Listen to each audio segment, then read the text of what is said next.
time is over, I show you the red. 5 minutes before, I show you yellow. The yellow I'm still safe, right? Yeah, yeah. Okay. It's a very good trick.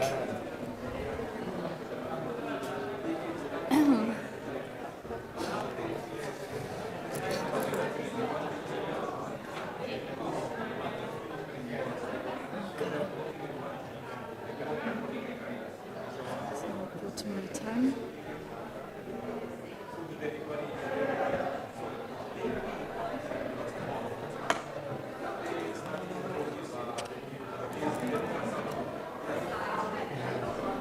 Good morning. How are you?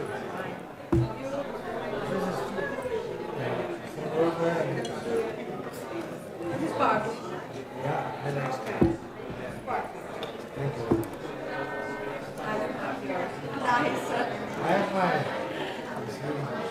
It makes life easy.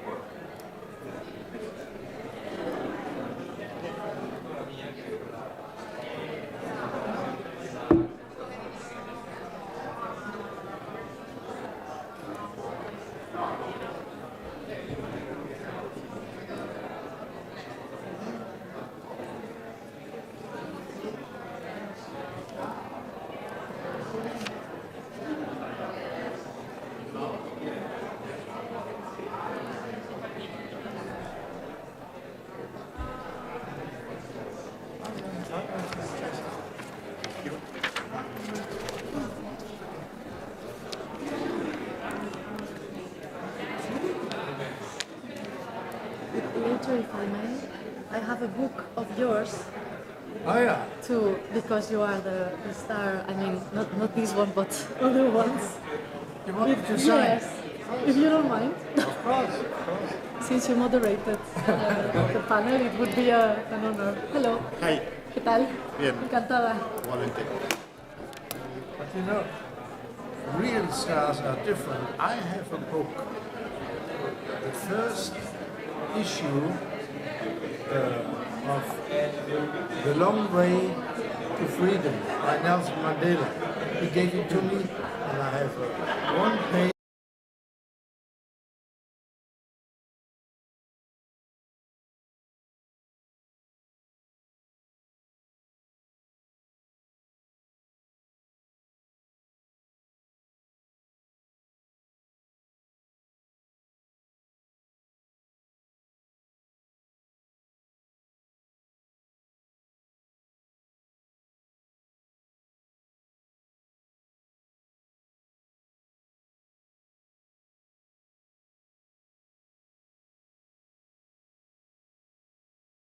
Would you please take your seats?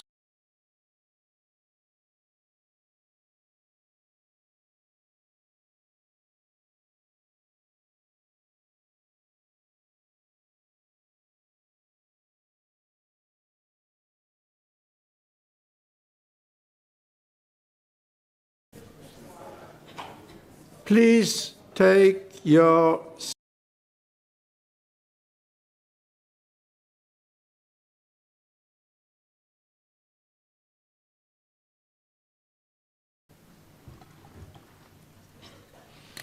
Okay, I think we can start. Good morning, everybody. This is, as you can see, the second plenary. In the first plenary, we had quite a few speakers. Now we have only two, but I can tell you, this is only a reduction in quantity, not in quality, as you will see. Well, what are we talking about this morning? Labor law institutions and regulations not only are meant to protect workers, but they have a much wider impact. In particular, an impact on the economy, and this is of special interest this morning. Whereas the neoliberal school considers labor legislation to be a sort of inappropriate intervention into the market, and therefore, well, should be limited as much as possible. Others think that it has a positive effect on the economy. Well, whether the one side or the other side is right and how things are in reality, we will hear from my neighbor, Adrian. Now I have problems with pronouncing the Spanish name. Todoli Sines, that's okay? Great. From the University of Valencia, and the title of his presentation will be How Employment Rights Improve the Economy. The second speaker will be Sara Lafuente, and she is from the European Trade Union Institute in Brussels, which you certainly have heard of. And she will focus on the evolution of a specific institution, namely industrial democracy. For those who have been in this room in the last session, well, you have heard already a splendid speech on work democracy, which is part of industrial democracy. And so you know how important this institution, industrial democracy, is. It's not only important for workers' participation in the company, but as we heard, it's a sort of school of democracy with a spillover effect on the society as a whole. And Sara Fuente, I'm sorry with the names, it's awful. Sara Lafuente will discuss in how far this institution, industrial democracy, has to be enlarged and extended in view of the new challenges. And this refers to the types of industrial democracy, of the levels of industrial democracy, as well as of the actors within the industrial democracy. And the title of her presentation will be From Industrial Democracy to Democracy at Work, Emerging the Purpose of Workers' Representation. How are we going to proceed? Very simple. Both speakers to have, let's say, a maximum of 25 minutes. And afterwards, since we have time until 12:45, we will have ample time for discussion, and I invite you already to participate in the discussion and to make this session a lively one, not only having monologues. Okay, why don't you start? Thank you. Adrian. Thank you. Technologically, I cannot help you. I'm a technological idiot.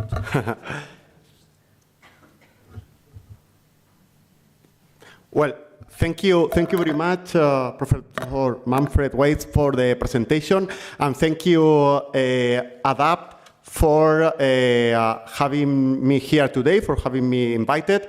For me, it's quite an honor to be here, because not long ago, I just came as a PhD student to this ADAPT Congress, and now I'm invited to a plenary, which seems like the academic ladder or academic elevator is not that broken as social mobility, which is something that I'm going to speak in my presentation. So I'm really happy to be here. But stop talking about me and let's start about my book. It's just a joke.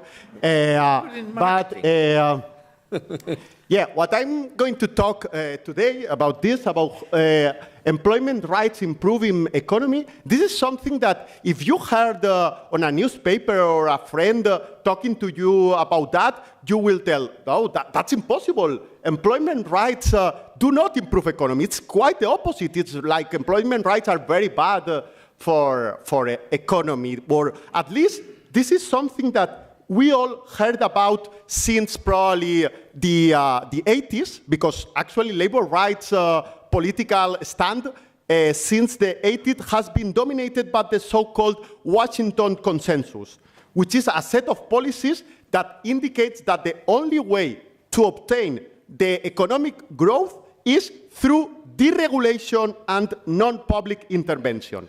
In fact, since Thatcher and Reagan era, a trade-off has been proposed between economic growth and labor regulation, forcing voters to choose between one or another, between economic growth or labor rights. And this idea, this consensus, has been so effective in deregulating the economy just because has helped calm conscience of concerned voters and politicians. Because when a voter feels sorry about the precarity in the labor market, he or she can calm his conscience thinking, okay, I feel sorry about these people that are precarious, but there is no other way to improve the economy that we need. We need to improve economy, we need to grow, and there is the other way is deregulating, not increasing minimum wage, etc. But the reality is that this is based on not a very little academic research, and actually it's more like a myth, this idea of the only way to grow is deregulating. Actually, what I'm defending in this presentation is the contrary, that labor rights improve the efficiency of the economy, allow job creation, and actually they are necessary for economic growth. So I have divided my presentation in three parts. I'm going to start with very briefly with original justification of labor law, but then I will go for this idea in what we need of labor law in this political and economic context, and then I will finish with what I think is the most important challenge of labor law today. So, about the original purposes, I'm sure that you know them. At the beginning of the origins of the labor law, the reason for the born of the labor law was that the economic and political elites of the time, they seeing the high levels of precarity in the society and fearing a revolution since the Bolshevik revolution in Russia, they feared that they need to reduce this precarity in order to avoid the revolution. But also, in that moment, they thought that the protection of the weak contractual party was necessary because civil law was between equals, and we see that there is a big difference between employers and workers. The thing is that this idea, the first one, it's difficult to maintain it today. I don't think that the political elites in the United States or across Europe, they are worried about a communist revolution. Probably today, this is not a justification for them anymore. So we need to update this justification if we want labor rights to be in the laws. So without this justification, the original justification having disappeared, they are there true also, but it's true that the economic context, and especially the current political context, is very different from the one that existed in the original of labor law. So that we need to update this justification. So I propose three justifications added to the original ones, of course. There is no incompatibility between them. I just want to add 3 more justifications. The 3 justifications are based in this idea of economic growth, and that, as I told you in the beginning of my presentation. So we have to recognize that since the beginning of the origin of the labor law, the law has been concerned about productivity, efficiency, and economic growth. As much as, of course, we maintain that the main reason for labor law is to protect the weak party, the weak contractual party, the reality is that the labor law never neglected the business part. For example, the possibility for unilateral instructions, subordination, and control, the unilateral modification of the employment contracts, they are things that you can't find in the civil contract. You have it in the employment contract just because it's necessary for having the capitalist economy work. So this idea has get more importance in nowadays or today. So we can call it like labor law as the law of the labor market. These authors that defend these postulates, actually, they do not defend the idea of neoclassical economists or neoliberal economists, because as neoliberal economists think that the market can work itself, like it has a magical properties that without any kind of intervention, the economic market can function perfectly. Actually, these authors, that the people who defend the labor law as the law of the labor market, think, on the contrary, that the market has a lot of problems and they need intervention, they need public intervention to solve this kind of problems. Actually, this has been demonstrated by economists. The Nobel Prize in Economics, Robert Solow, economically demonstrated that in a deregulated labor market, low wages and high levels of unemployment can coexist. This demonstration is crucial to refute those who propose deregulation as a way to achieve full employment. Because the most basic law of the economy is that, in law in the sense of theory of economy, of course, not in the sense that we lawyers use it, the idea of one of the main, or the main theory in economics is that is supply and demand. So that means that as you get something cheaper, this thing will be bought more, right? If you get cars that they are cheaper, more people can afford cars, so more cars will be sold. Okay, this idea do not work in the labor market. This was proved with a lot of data, a series of data, by Robert Solow, which means that in the labor market, you can have very low wages and nevertheless high unemployment. Even if the labor is very cheap, that doesn't mean that companies is going to hire more employment, more people, more labor. So this is crucial. That means that we cannot leave the market itself without regulation, because otherwise we will have a not optimal result, which is full unemployment, a lot of unemployment, and also low wages. We need to intervene. And again, as I said, this was demonstrated in the 70s by Robert Solow. So with this in mind, I have analyzed all the institutions, or the most important institution of labor law with this perspective, the perspective of how these labor institutions have improved economy, or efficiency and productivity.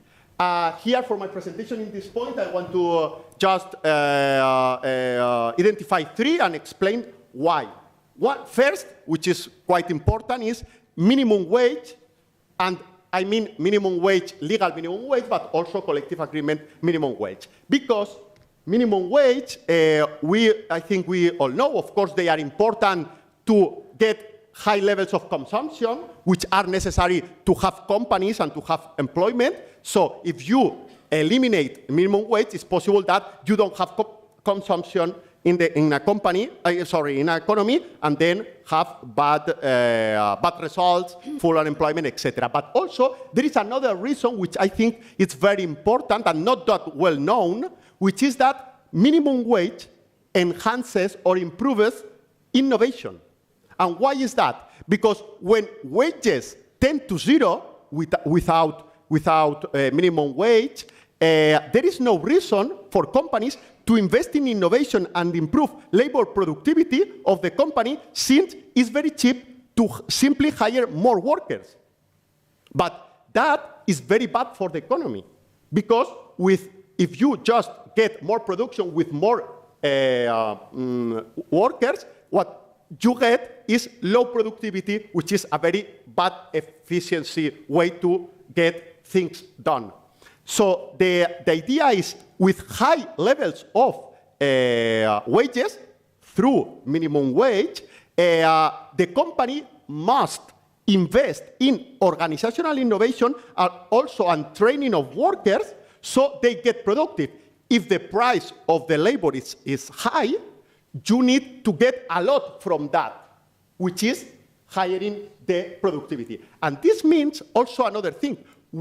It's not only possible to allow companies to pay more. You need a law for that, because if you have a system which some companies pay high wages and some companies pay low wages, this is a problem for the companies that want to invest in innovation.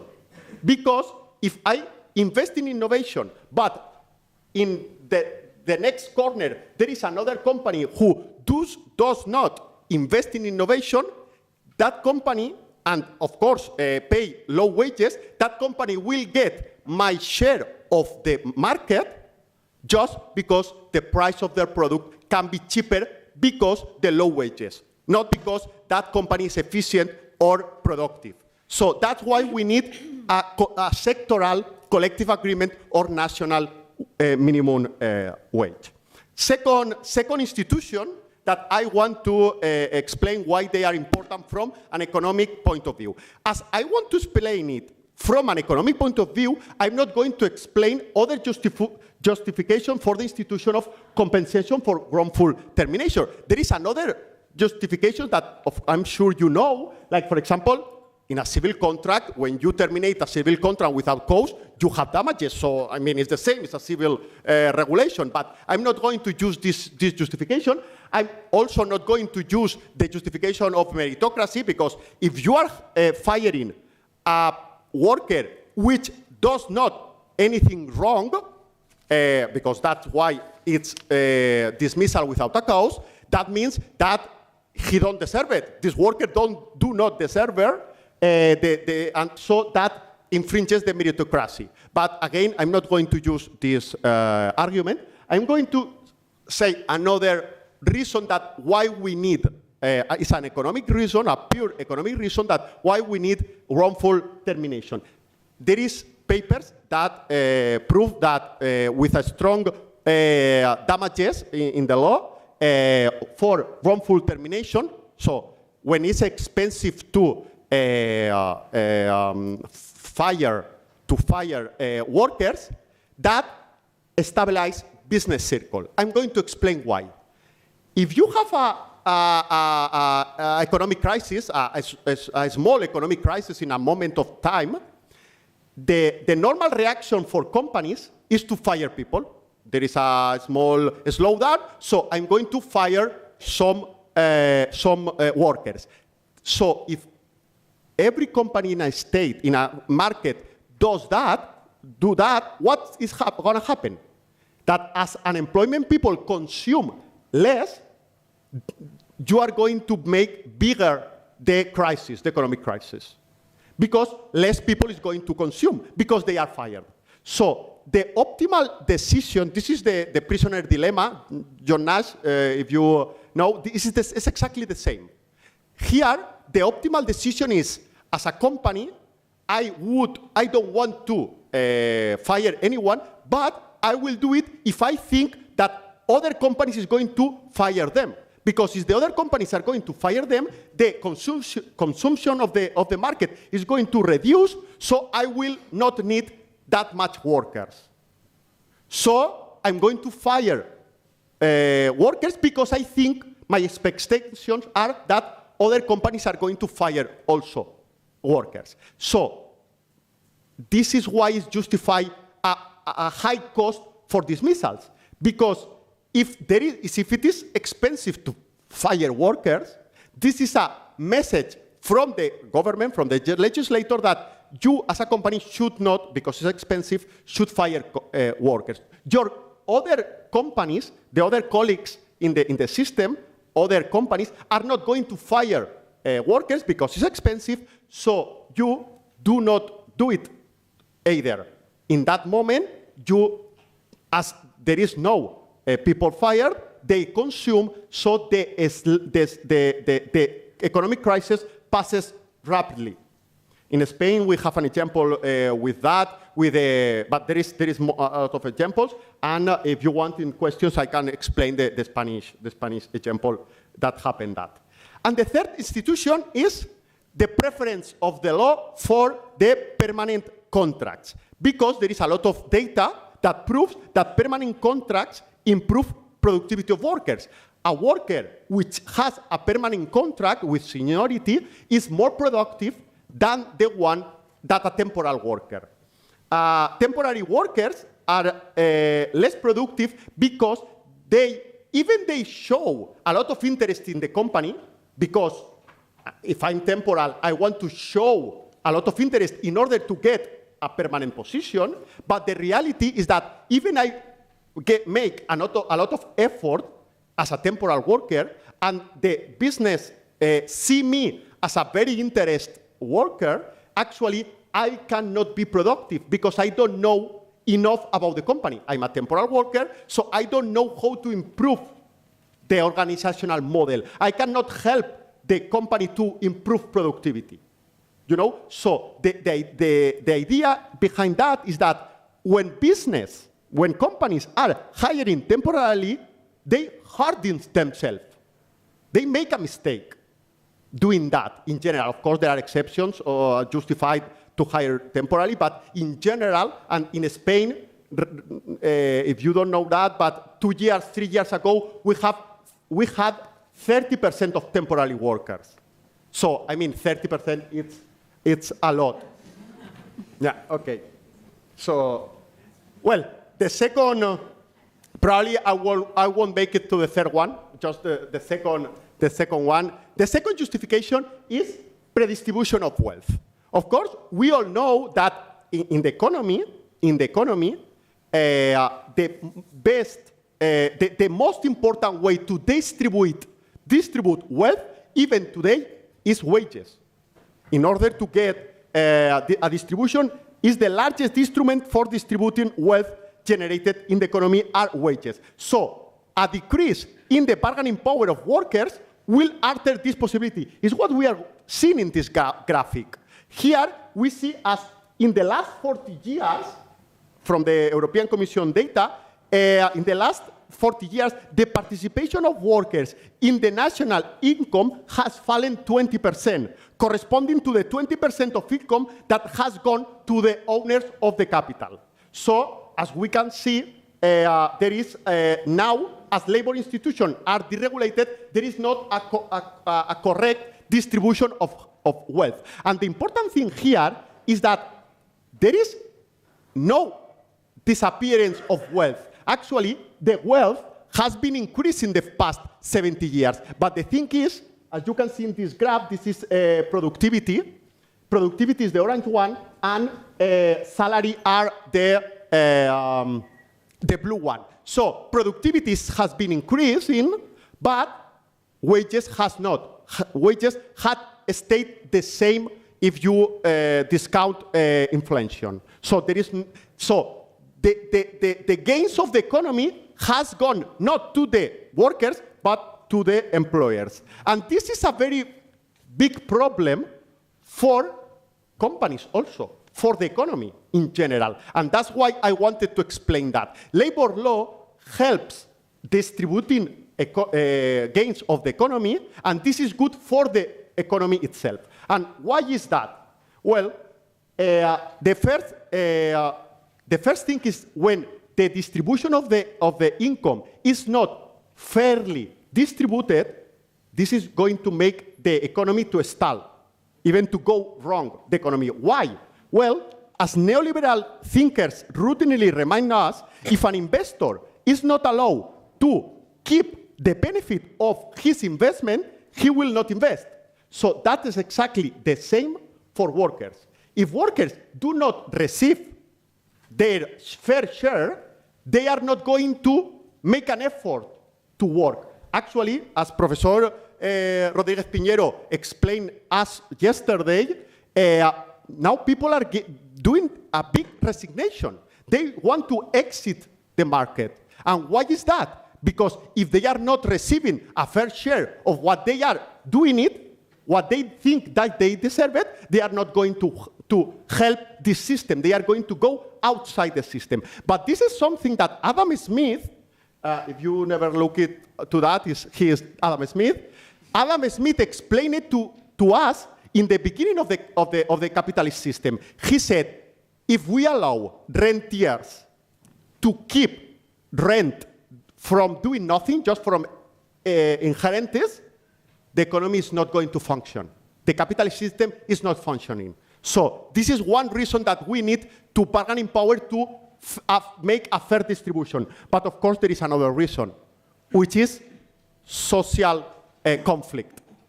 We are seeing there is a lot of data that prove that the main reason of Brexit, of Trump, and the reborn of fascism in Europe and in the United States is because of inequality. You remember at the beginning I say that we have a problem with social mobility or the social elevator? This is the thing. We have a problem with that, and that makes this thing. And I'm going to give you data. The levels of inequality in the economy today are the same as there were at the beginning of the Second World War. So the inequality is the same. Of course, the inequality has been reduced in the 60s, in the 70s, but then we get back to the moment as the fascism rises, which is after the 29 crisis. So we are repeating the history. So again, for the economic market, for the democracies, for liberal democracies, it's very important to redistribute fairly the gains of the economy. And remember, as I told you, the main way in the economy, even today, to redistribute the gains of the economy are wages. So we need collective bargaining to do that. And that improve the economy and also protect social democracies. Equality, I don't have time to explain, but we need laws of equality, again, we need laws of equality in order to, again, have a good economy, have improved economy. Without equality, there is problems with economy. I don't have time, but maybe then in the debate, someone can ask me about that. Okay.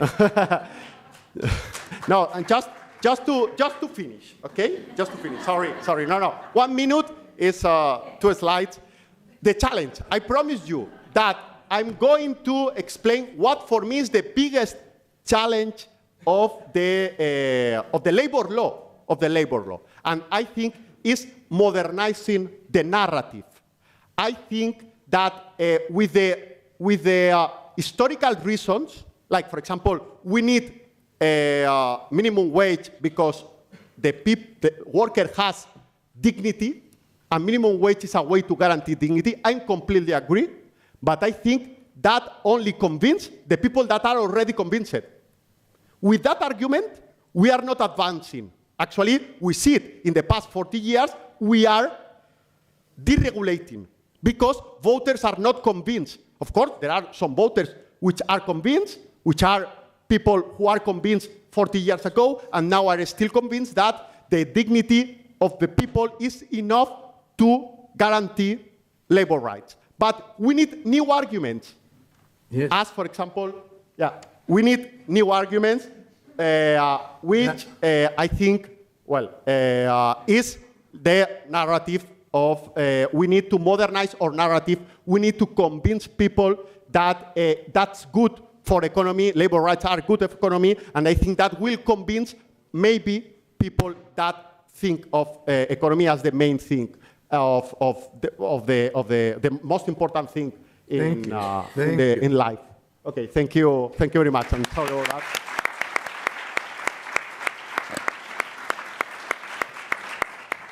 Well, thank you very much, Adrian. It's an enormous job, you know, to explain him that working time regulation is also something to be observed. But, yes. Well, finally we made it. Well, Adrian, you have shown us in a very convincing way the interrelationship between labor regulation and economic effects. And you have made perfectly clear that regulation, in principle, has a positive effect on economy. We will discuss later on. We first listen to Sarah, but before I give the floor to Sarah, I want to give you a question which you can think of, and in the discussion you might say something about it. You know, even the neoliberals nowadays wouldn't say we do not need any labor regulation. They accept labor regulation. They have invented a new term which they use all the time. They say it's over-regulation. We have to go back to reasonable regulation. What do you think of this argument, and how would you tell us whether there are limits for regulation to have positive effects for the economy? Okay? Good. Now, Sarah, the turn is yours. Thank you. And you know, the yellow and red cards are waiting for you. A real thread.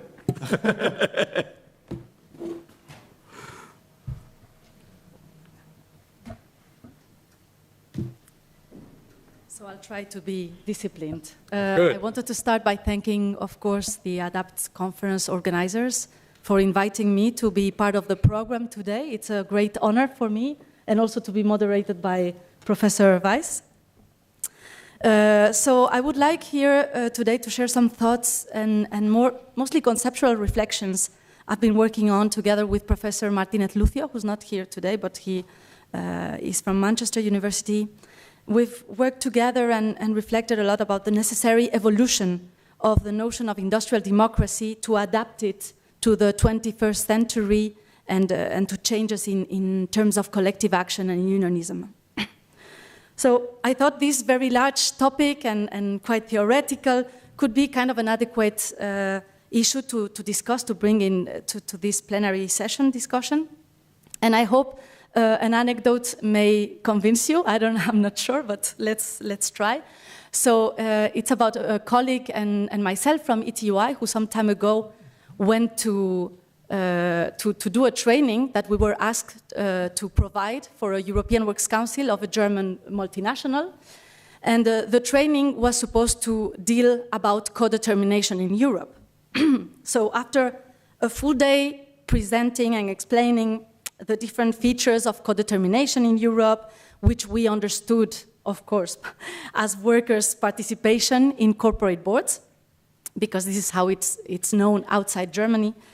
And we explained how it existed or not in several countries and what were the European challenges around this level of participation, etc.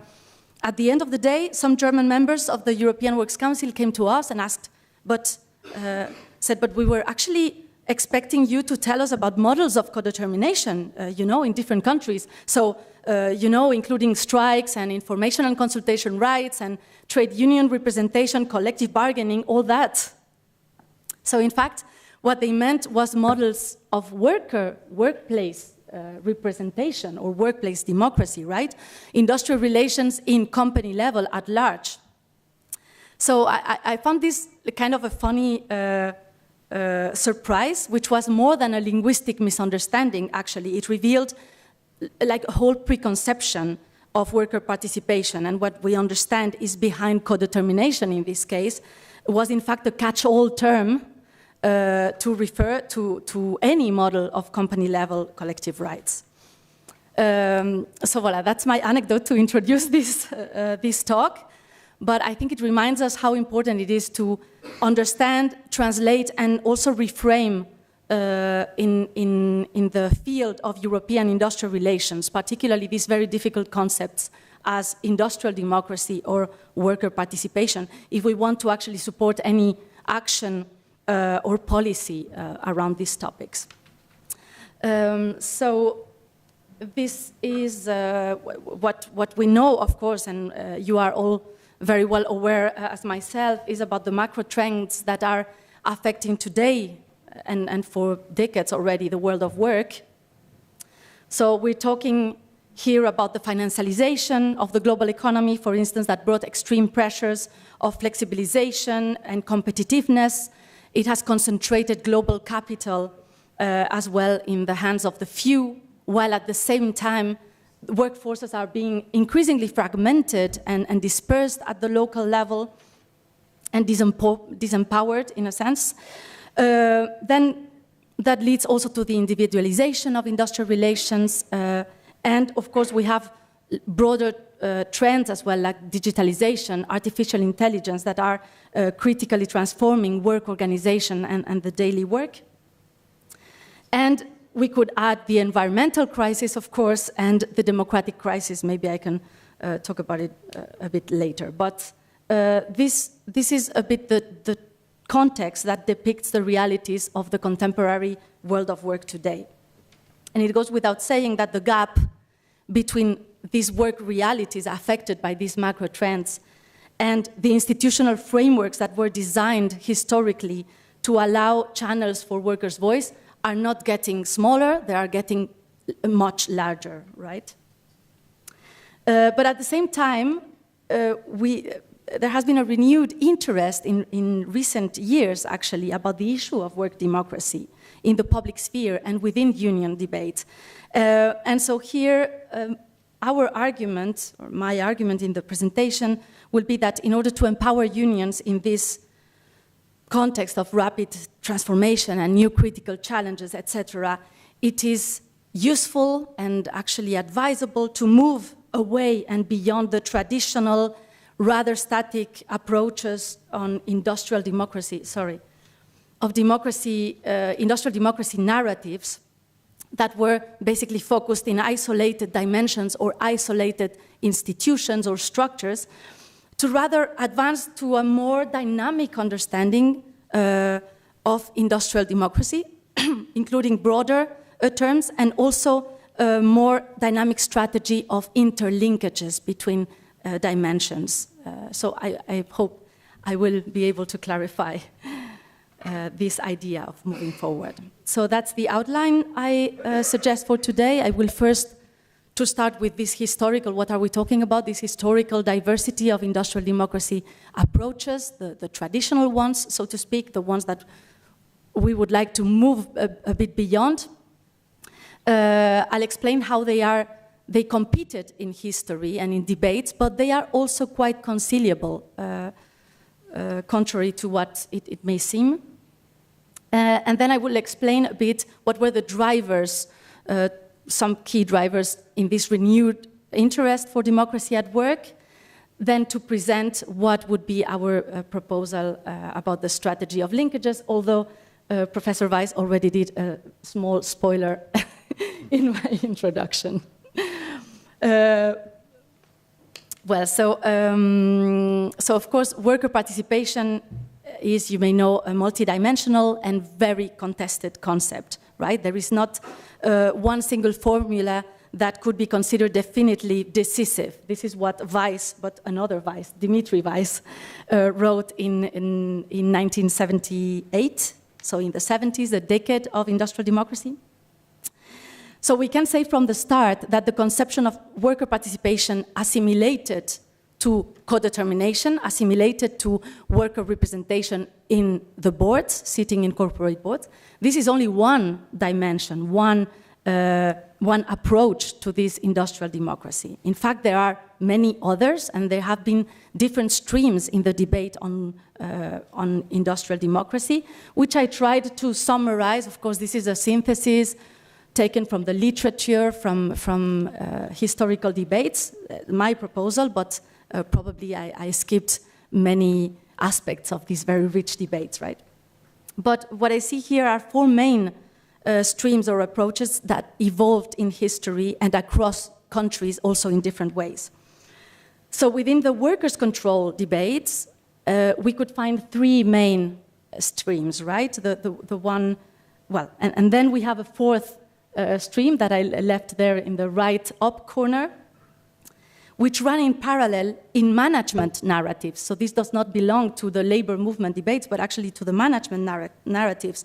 Rather, human relations schools or socio-technical schools who also developed concepts of worker voice and workers' involvement, however, with different purposes, right? With the purpose to humanize work vis-a-vis Taylorist, more rationalistic scientific approaches, and to improve job quality, but also productivity, motivation, innovation, so by setting autonomous teams, for instance, or focusing on notions of individual and direct participation. So this is one aspect of this worker, what we could say workers' involvement debate.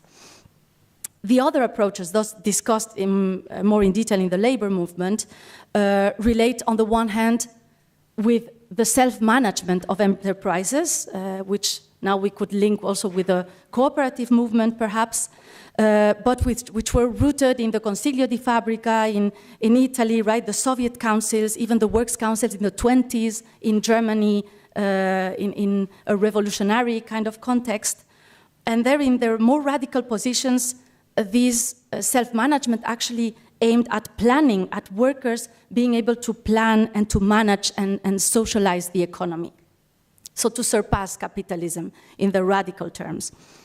Two other approaches then, which are very linked to the two models of indirect participation that developed and marked industrial relations in European countries, and also trade unionism in Europe actually, are the ones two below. So one would be workers' control understood as trade union control, so where trade unions are considered, or were considered independent actors, a counterpower and opposition to the managerial rule, and therefore they had to encroach in the capital firm, the capitalist firm, to overcome capitalism maybe in the long run, so at least in the broader and larger economic projects of the time. But the goal was, the purpose was to redistribute power within the whole spheres of the economy. And in that approach, collective bargaining is the key means, is the process to jointly regulate working conditions between workers, unions, and employers.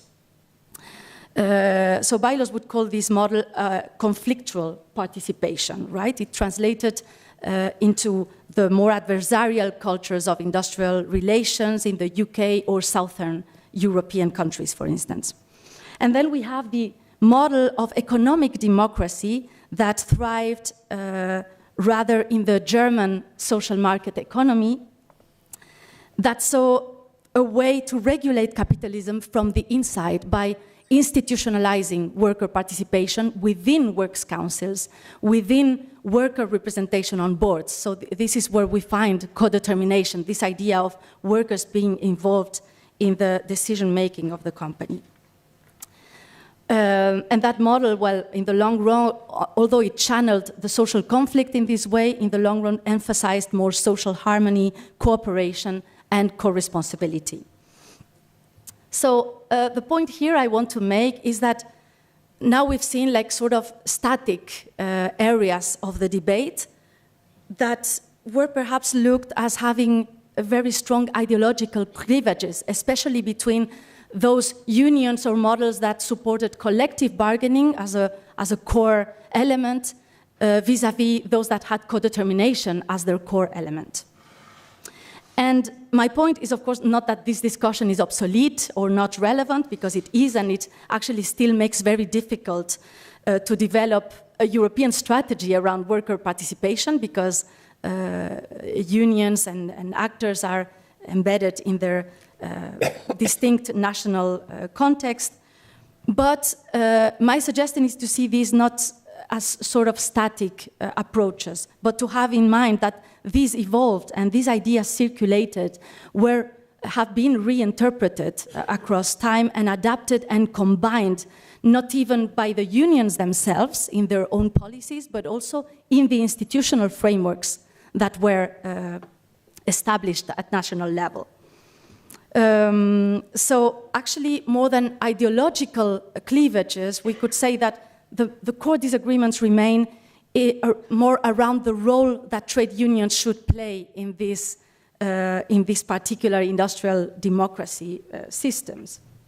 And perhaps what are their expectations according to their organizational models and priorities, right?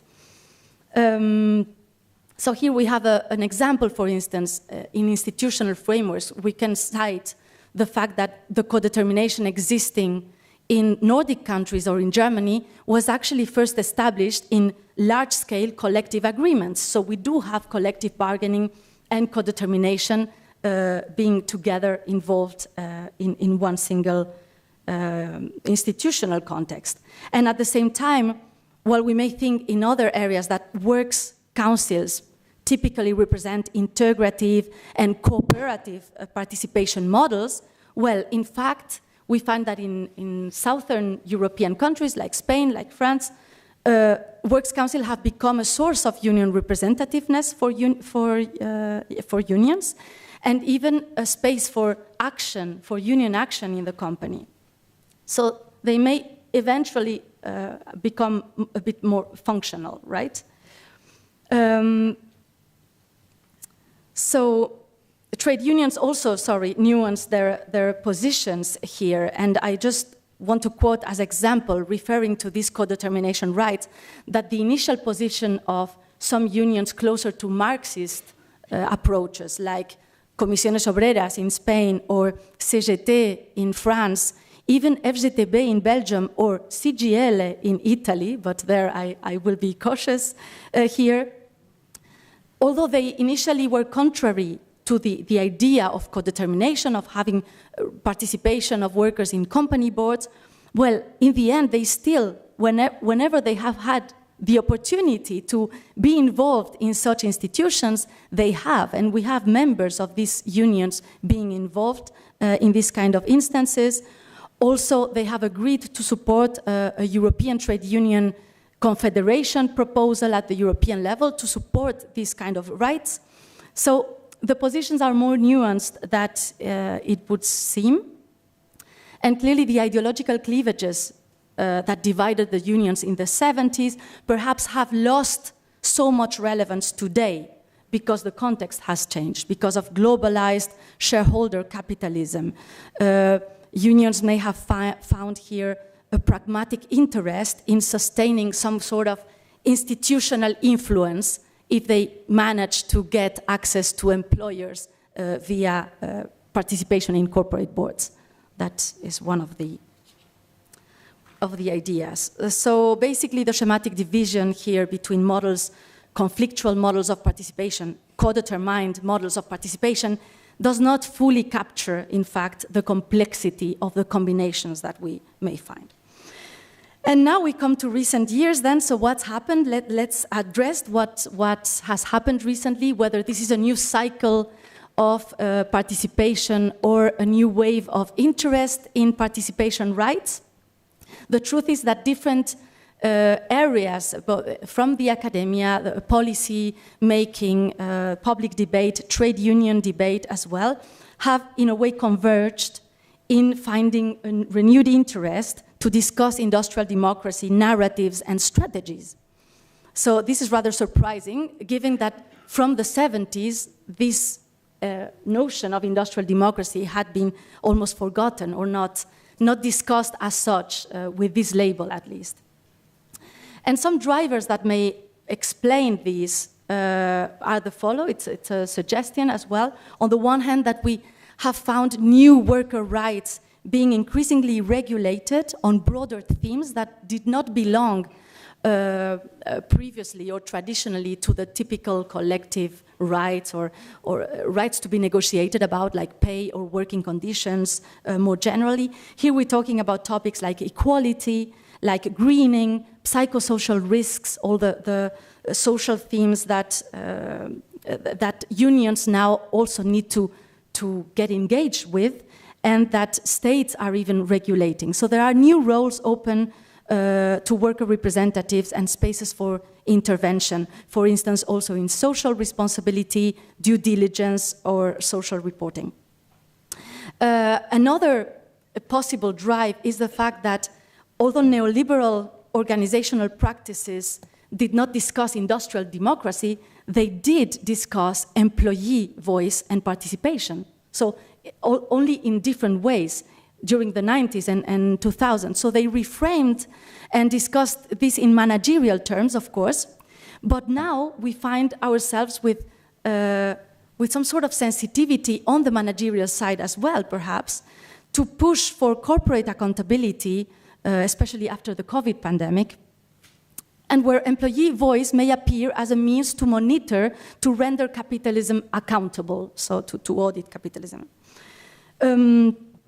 Then we have, of course, growing concerns, which are also linked to that, to the ecological challenges, to corporate social responsibility, and even welfare state rights, that are increasingly concerning civil society actors. So we're not talking about unions or traditional social partners anymore. We're talking here about social movements who are increasingly engaging and thus broadening the social voice within the economy.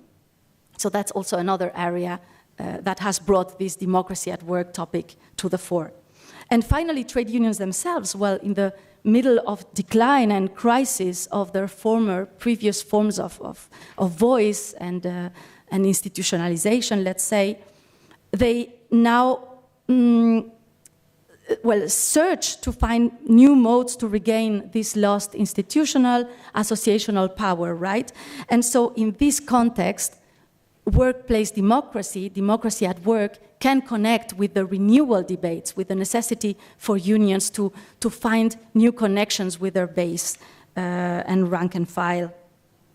An additional driver could perhaps also today be the concerns to contain the gradual democratic erosion, right, that we are experiencing with the rise of the far right, getting access to policy and to governments in Europe.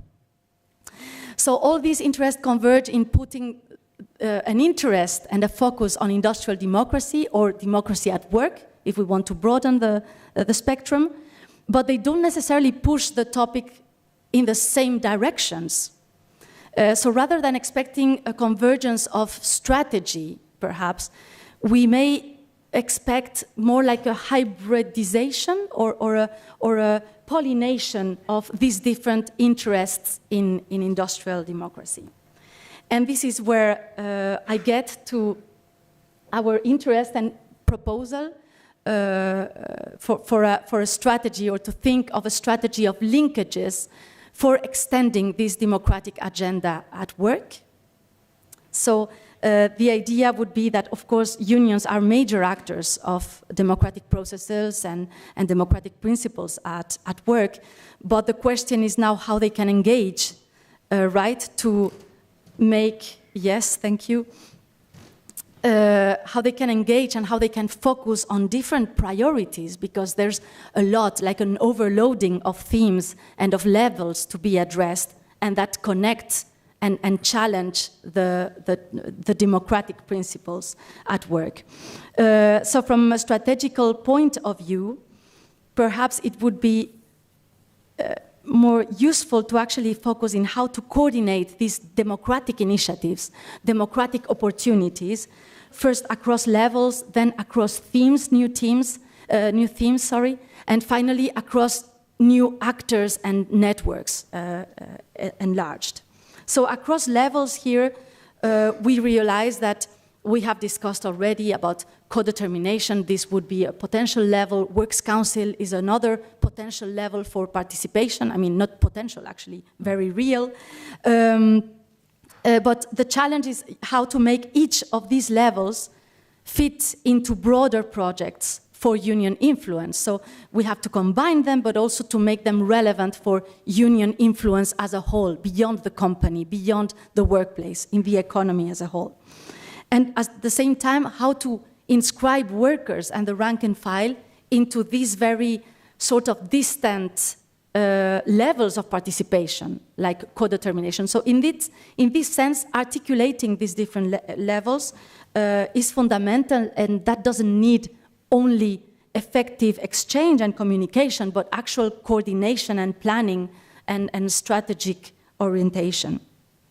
Then across themes, I have already quoted some examples of the new themes that are either emerging within the workplace or being imposed, or I mean, new social issues intruding the workplace, right? Like the climate change, psychosocial risk would be more coming from the problems of the workplace, but even burnout, artificial intelligence, and so forth.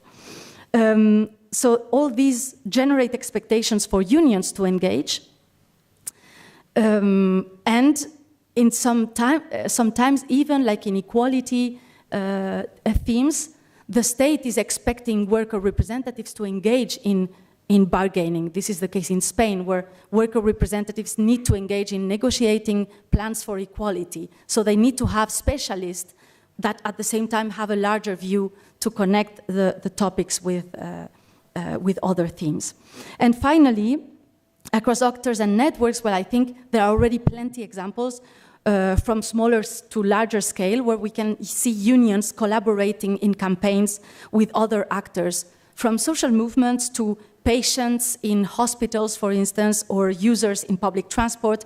So basically engaging the community into democratization projects at work. So just a few concluding remarks just to launch the discussion. Hope I'm okay. So, well, just summarizing, but I think the changing landscape at work requires new responses from trade unions in terms of widening topics and getting to provide responses in so many topics. That's a great challenge, but it's also a big opportunity as well, in a sense. And as explained, I think the traditional debates on industrial democracy, which of course appeared and developed in a totally different context and moment of capitalism, are today perhaps too constraining.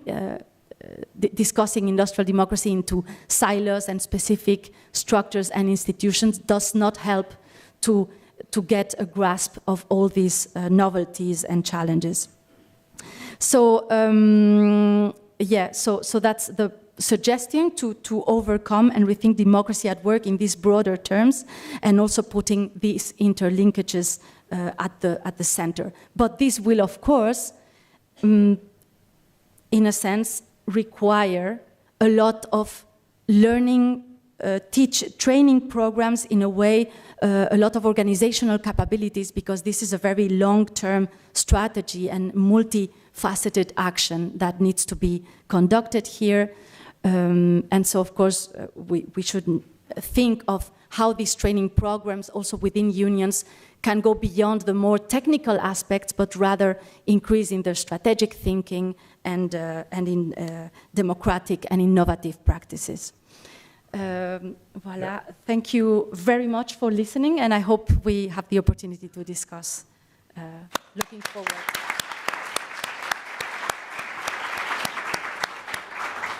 Thank you very much, Sarah, also for the discipline which you promised. Well, Sarah has shown us how we have to rethink the concept of industrial democracy in view of new developments and new challenges. And I think this gives us food for discussion in an enormous way. Before I open the general discussion, I also would like to give you a question, as I did to Adrian. This morning, Rebecca, I have problems again with the last name, forgive me.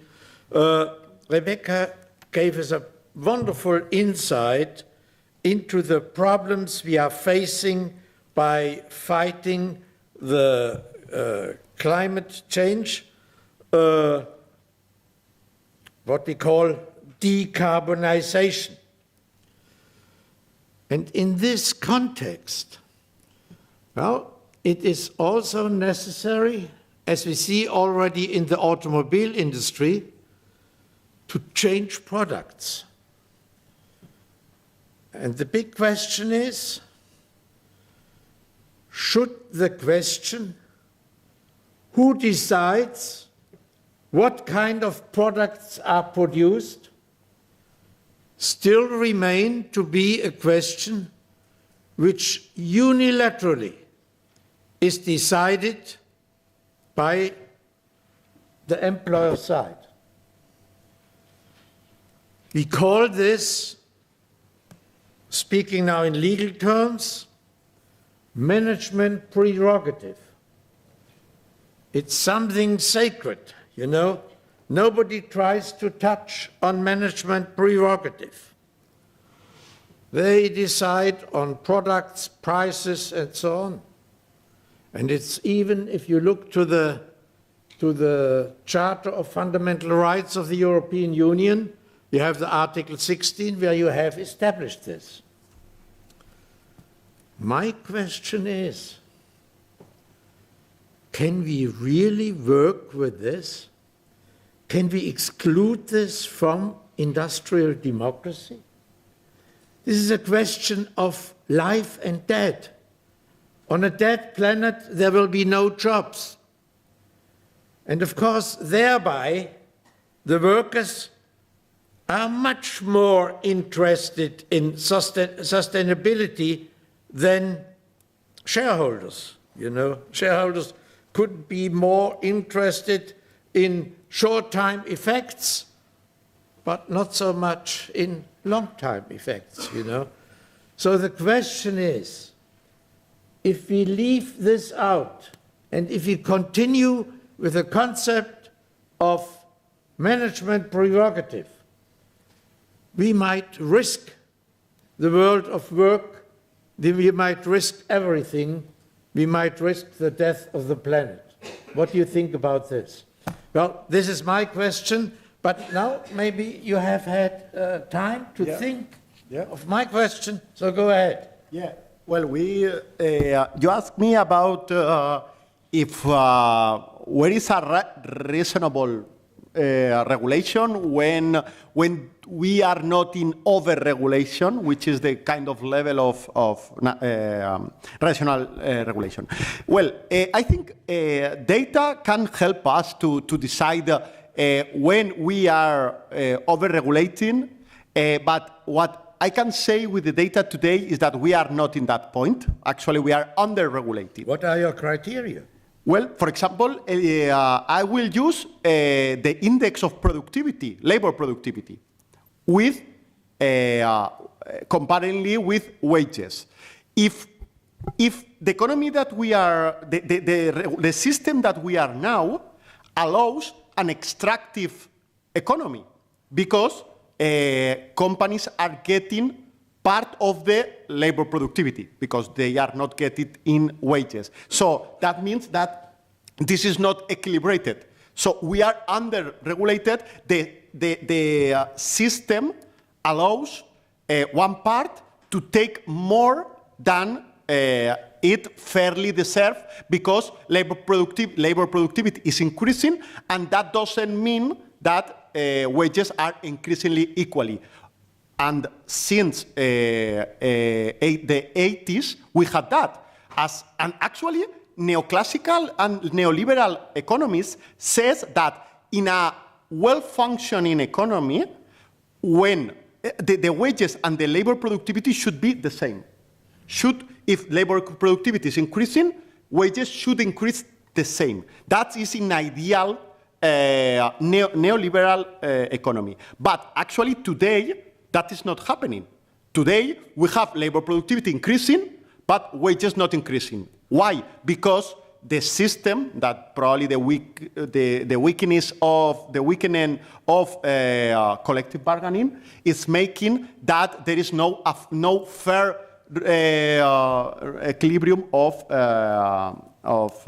wages and profits of the companies. So I think we should change or regulate more in order to get that equilibrium, which I repeat, is the perfect neoliberal equilibrium, we are not even there. We are worse than what neoliberal economists says that the economy should be functioning. And the reason is because the neoliberal economy says that the economy itself can get that, but we can see today that we are not getting there. We need intervention, at least for that. Then we can discuss if we want more, even, we want another equilibrium. Like, for example, not only labor productivity should go for workers, but also part of the profits of the company should also go to workers. This is like, if we want to go farther than that, but I think at least we should get what we have it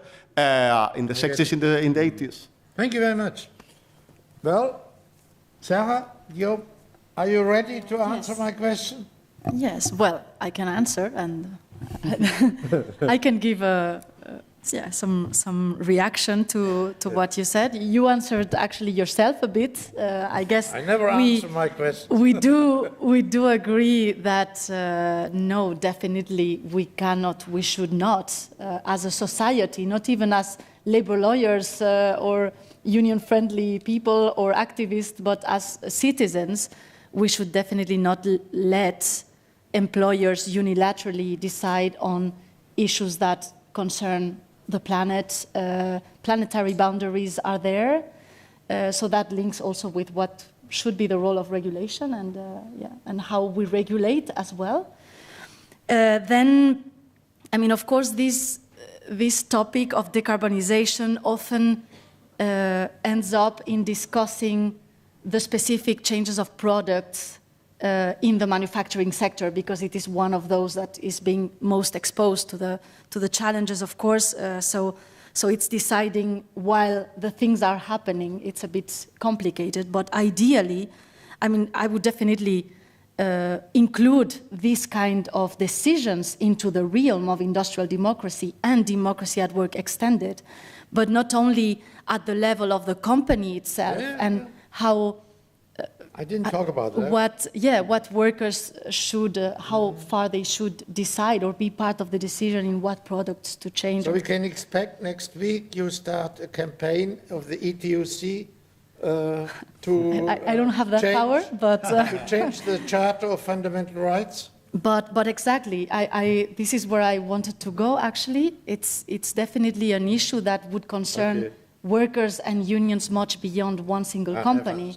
It touches upon what we produce, what we consume as a society, and it also links with the growth discussions as well, in which social partners and definitely unions should have a say. Yes. Thank you very much. But I want to explain, my question, of course, and I have to apologize, was a rhetoric one. Because, well, having worked in this business for more than 50 years, I know exactly. This is something, well, we can try, but we will have so much resistance, there is no chance politically. So we can talk about it, no chance. This will remain unilateral decision-making, whether we want it or not.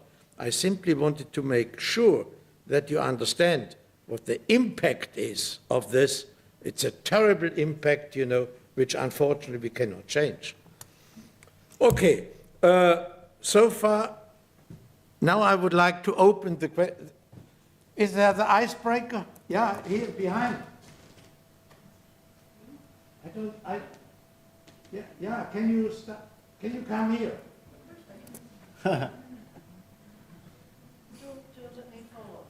Rebecca, and you, you excuse. Can you help me? Oh, yeah, of course. Of course. No, you excuse me because I didn't never know. Nobody.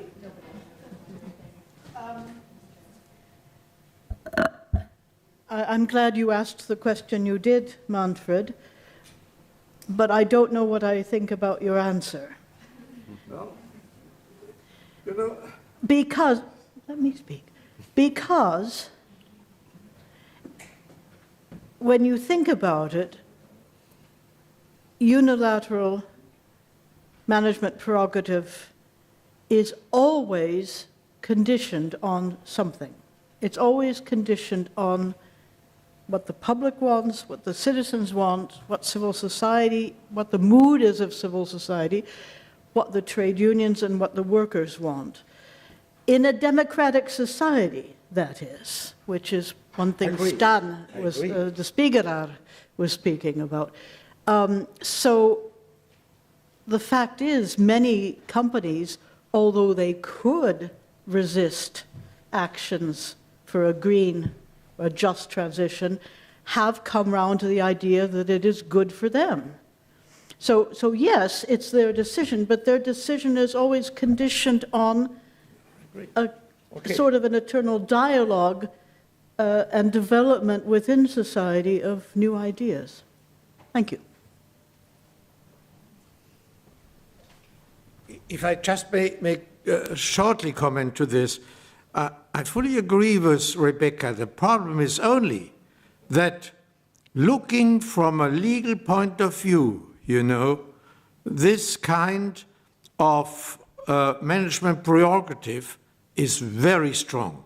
And it's correct, you know, in some countries, not always, in some countries, it's conditioned also legally. For example, in my country, in Germany, it only can be executed if it fits with the common good. But the question is, what is the common good, you know? And this is something where you have an enormous leeway of interpretation. Of course, this leeway in reality can be reduced by campaigning by organizations in society. And this fortunately happens, you know, and this limits it to a certain extent. But if you ask me, not enough, not enough. I would have it much more if I could do it, you know, but I can't do it, you know. Okay, here was somebody. Yeah, you have to come here.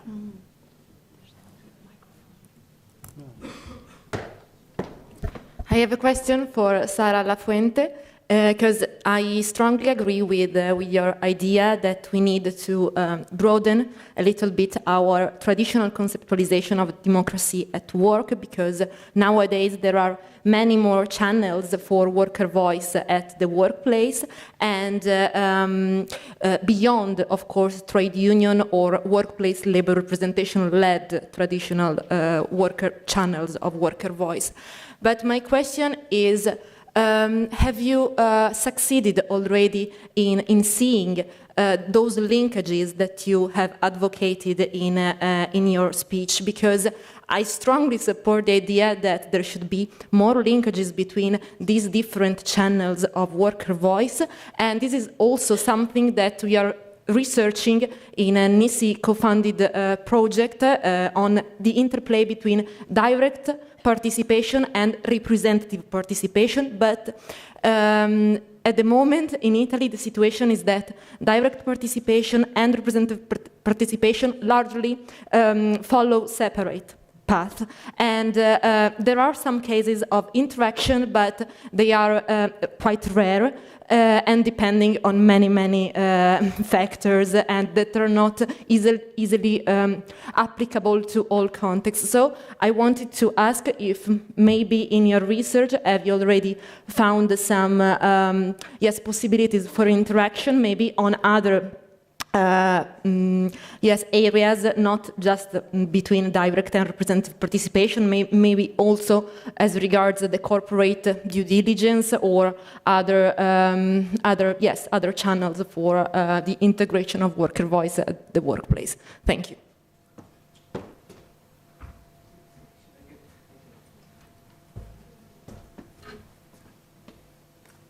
Somebody else. I've got a question for Adrian. Thank you very much for your interesting point of view and for your interesting lecture. I'm still a bit puzzled, actually. I'm still a bit puzzled to what extent we're not using a microeconomic argument into a macroeconomic world. I'll try to make it more clear. If you provide the example of supply and demand with regard to workforce, it's normally what economists would use in an individual relationship, not necessarily with regard to the labor market in general, because with the labor market in general, other factors would influence. Namely, the fact that you have to make a choice, for instance, between spending your money to the labor force or investing in new technologies. Just an example. It's a choice which you have to make. And obviously, ethically, you can say you should put your money on the workforce. I fully agree. But economically, it's a different choice and it's a different model which you apply. So if we're trying to convince, which I fully support, that's not the issue. If we're trying to convince economists, I think we should, and I think you've done it, but you didn't have the time to present it, I think we should enlarge the scope, not just from a microeconomic model, but also using the macroeconomic model into it, because labor rights, and definitely defense of labor rights, more, according to me, fits into microeconomic model than a micro one. That's it. Thank you. You want to answer directly? Adrian, you want to answer? Of course, yeah, sorry. Go ahead. Yeah, it's just because if you want to go first. No, it's okay. Sorry. because I thought we were collecting Okay. questions, no, but we can go. No, we collect another one. And then it's your turn. I'm sorry. Okay. Hi, my name is Georg Picot from the University of Bergen. And I also have a response to Adrian, actually two responses. So I'm a political scientist and I work in the field of comparative political economy. And I very much agree with your arguments. You know, labor institutions can be positive for economic growth, and that can be a useful argument to use. And so my first response comes from the comparative political economy literature, where there is a lot of support for what you're saying, but I would say it also shows limitations of this argument. Because first, so the most well-known argument in this direction comes, of course, from the varieties of capitalism literature, right? Coordinated market economies that make a productive use of labor institutions. However, the more recent literature tends to show that also coordinated market economies are exposed to liberalization, so there isn't really a stability there. Similarly, in comparative social policy, the concept of social investment is very popular now. So it also emphasizes the productive function of at least some social policies. But that's again kind of the problem here, that it only focuses on specific social policies that don't have a very strong redistributive element. And then more recently, there's this growth models approach in comparative political economy, which historically points to the wage-led Fordist growth model, and that's actually where I link a little bit to the previous speaker. So it takes the debate to the more macroeconomic level. And so they would argue, well, historically, you know, labor institutions through positive effects on wages have really contributed to growth. But that was the Fordist growth model, which then really ran into structural problems and was really conditioned on having coordinated and comprehensive collective bargaining, which we no longer really have. But finally, of course, in comparative political economy, there has been one of the oldest approaches, the power resource theory, which really argues that these labor institutions are the result of labor struggles, right? So they are historically based on power struggles.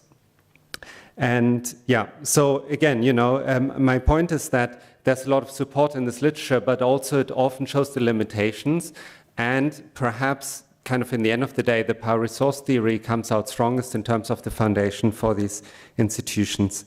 And then secondly, but very briefly, so just also from a purely normative perspective, my question is it wise for us to make our justification of these institutions depend on that they deliver economic growth? Thank you. Now, Sarah, do you start? Yes.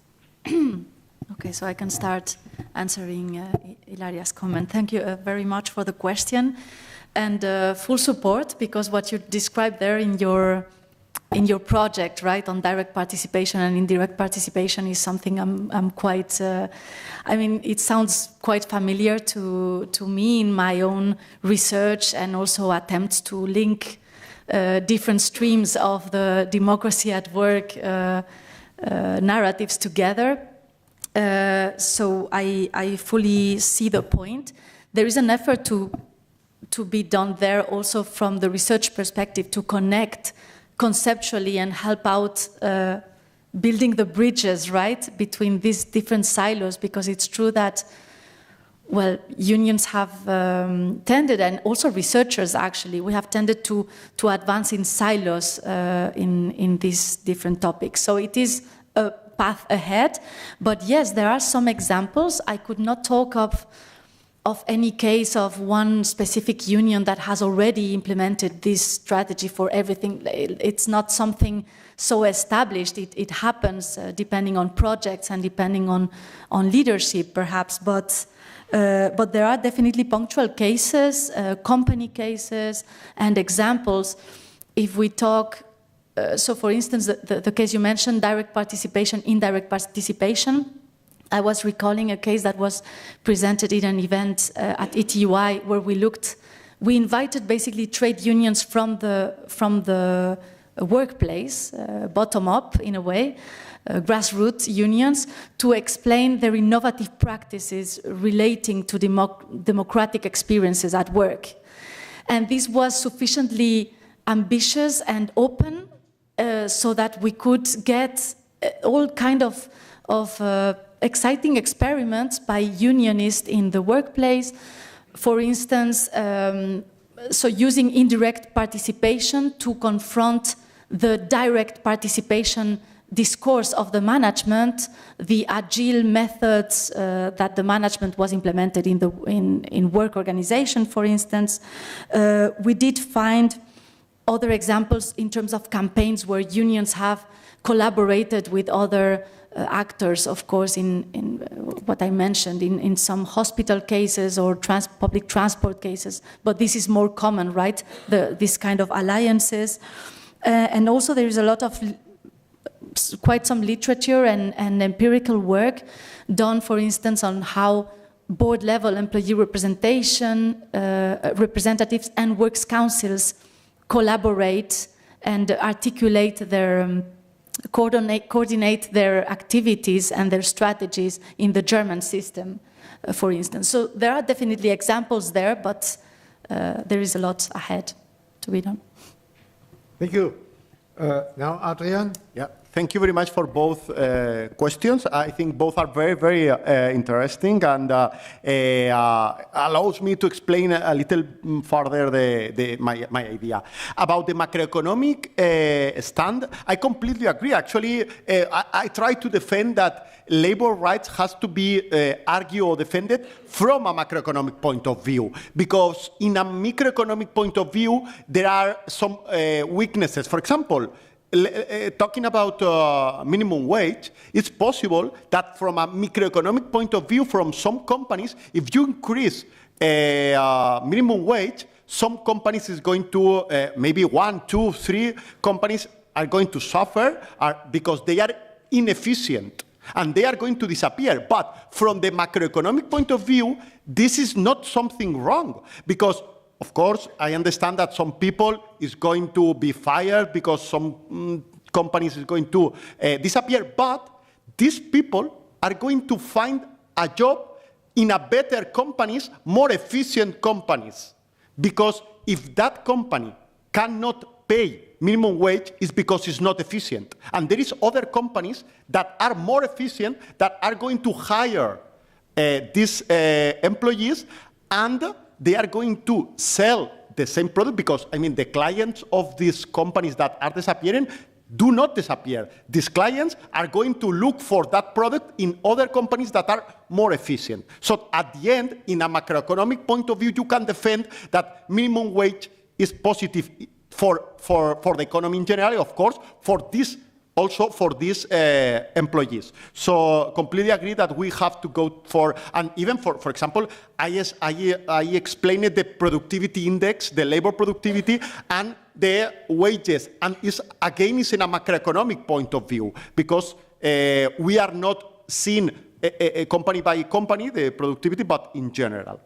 And about the second question, which is very, very, of course, very interesting, because, and I wanted to translate the idea that the economic argument is just an additional argument. It's just for people that, for them, the economical argument is the important argument. And I'm going to explain that with one example. I read there is economic arguments for prohibiting, for banning child labor. Of course, I think that child labor should be banned because of human rights perspective. But economists will say, if you allow children to work, they are not going to study, so that means you in the future will have a worse labor force. Okay, this is the argument. Of course, for me, and probably most of us, think that child labor should be banned because of human rights. But if someone wants to think that the idea of banning child work is an economic reason, okay, at the end we will get what we want, what is child labor is forbidden. Again, I just saying that is an additional. Of course, I'm putting like an extreme example, the child labor ban. But the idea is the same.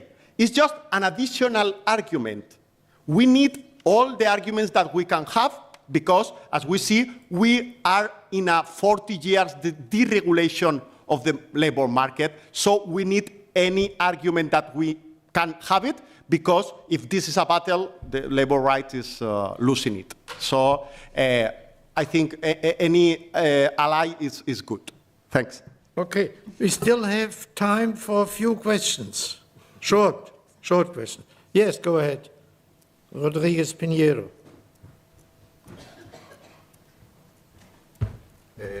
Thank you, and I'll be try to be as short as possible.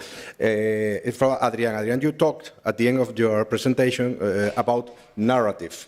The thing that the purpose, if I have understood well, the purpose of your work, of your research, is to create a new narrative which we can oppose to those using the old narrative. But I think that's an absolutely good idea, and I think it's something we must learn doing.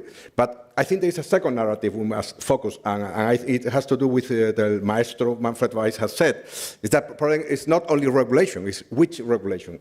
I think we should try to build a narrative not about if it's good to be or not regulated. The question is how flexible labor law in the 21st century already is. Yeah. Because for employers, there is still the same narrative that we are providing an extremely rigid and inefficient framework. But the question is, and I think that our duty as labor lawyers is to explain how flexible it already is. I mean, we have been for 40 years doing reforms, and the result is an extremely flexible labor law. But it seems that the employers' narrative is the same, notwithstanding all these changes. No? Yeah. Thank you.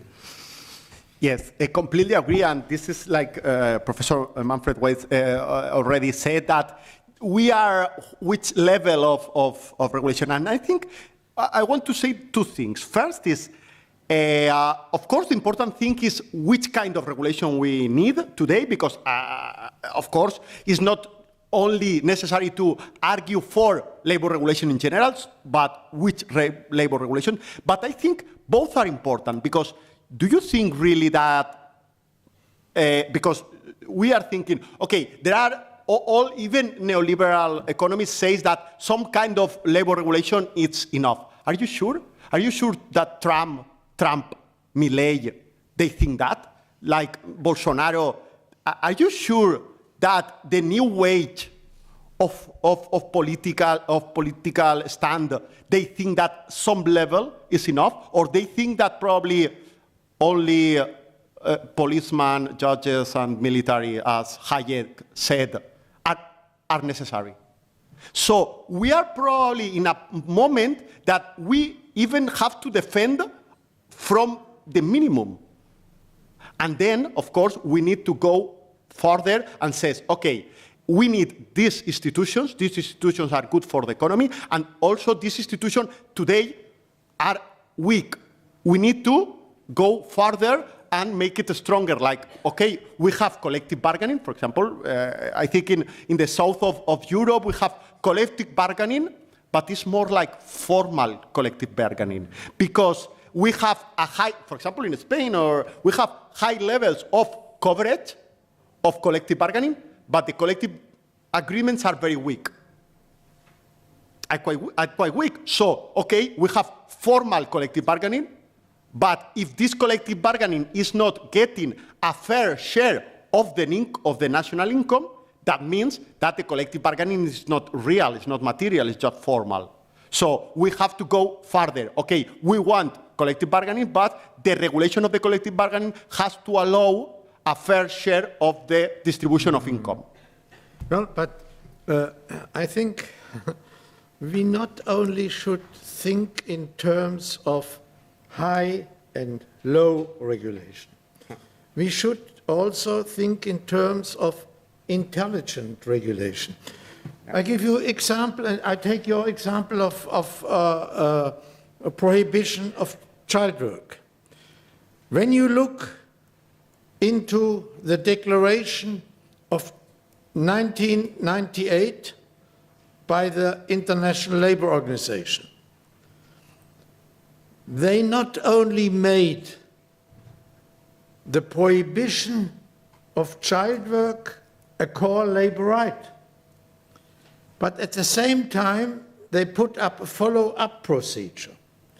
And that follow-up procedure is focusing to make sure that the prohibition of child labor is combined with a huge investment in schooling and similar institutions of education to exactly eliminate the effect you were talking about. You know, so we always have not only to look on the, let's say, the high or low level of regulation, but on the complexity of regulation, whether it's intelligent or not.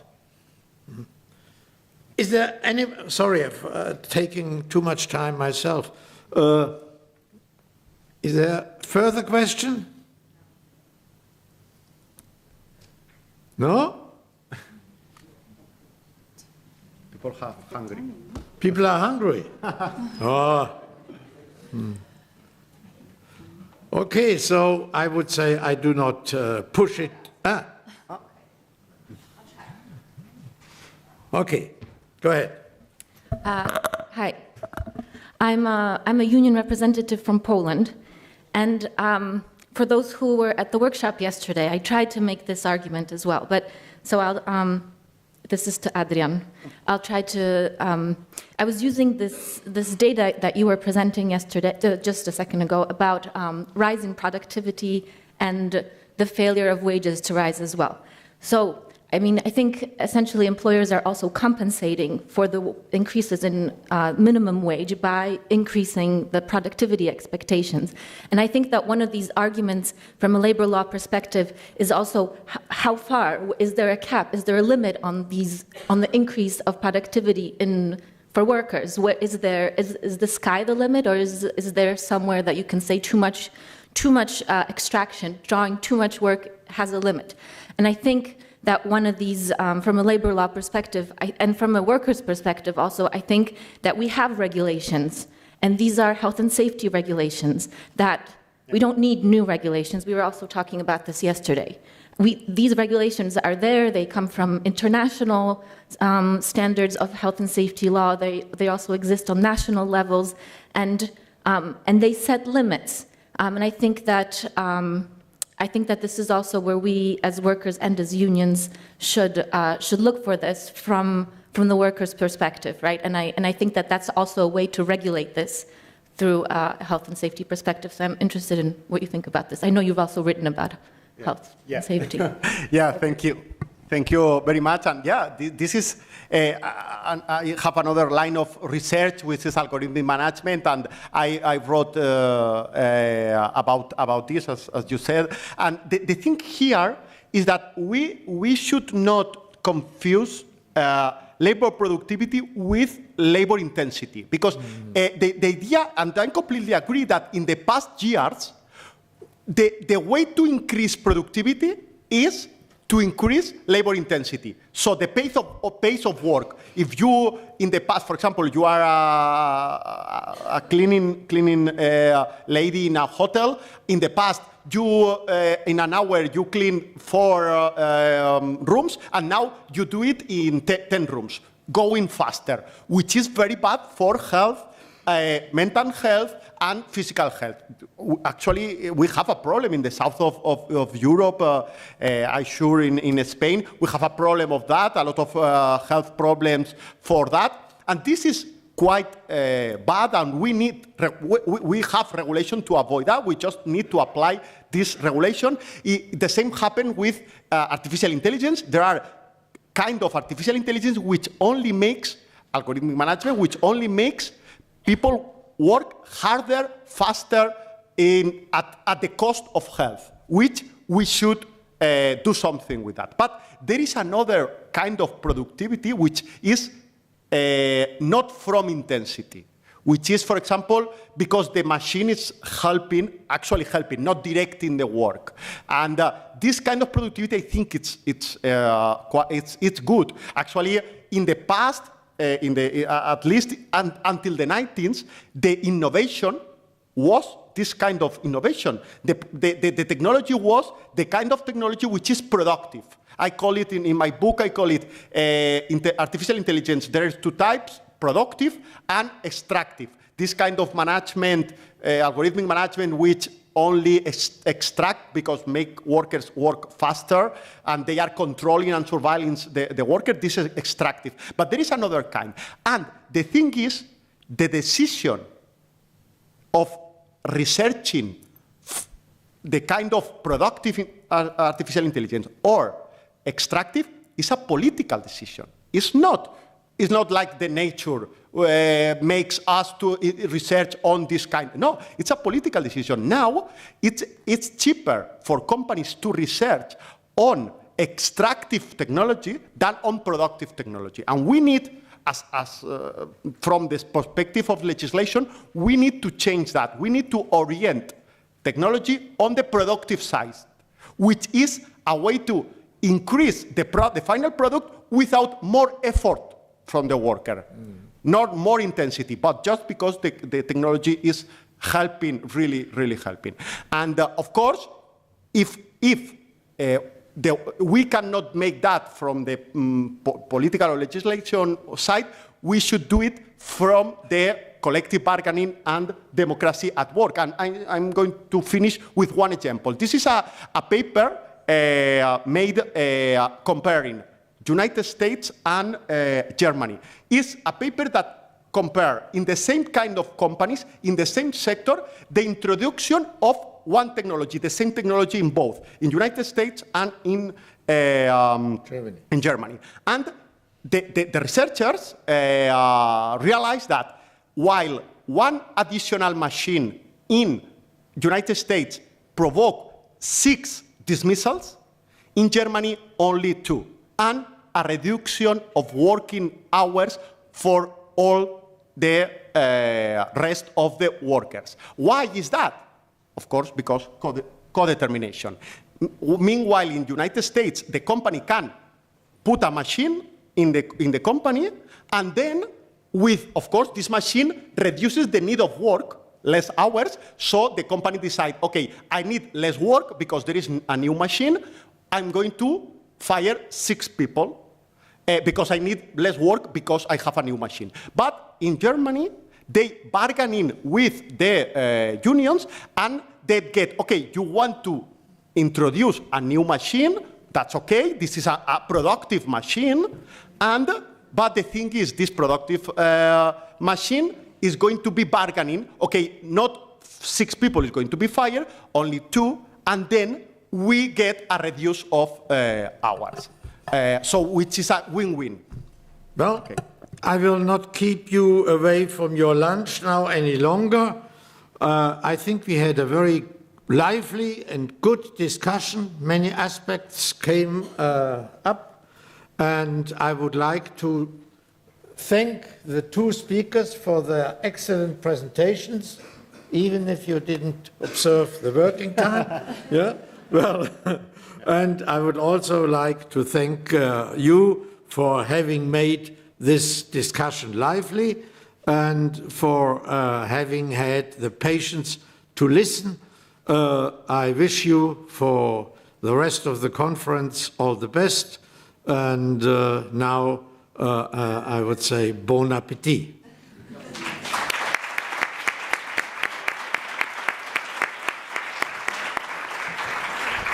Thank you very much. It was very good. Thank you. This comparative case that you mentioned? Oh, yeah, it's really... You want my signature? Yes, but the book is over there. Oh, Let yeah. me take it. Yeah. I have to... Potete trovare il pranzo a buffet al primo piano, seguite le indicazioni. You will find the lunch buffet on the first floor.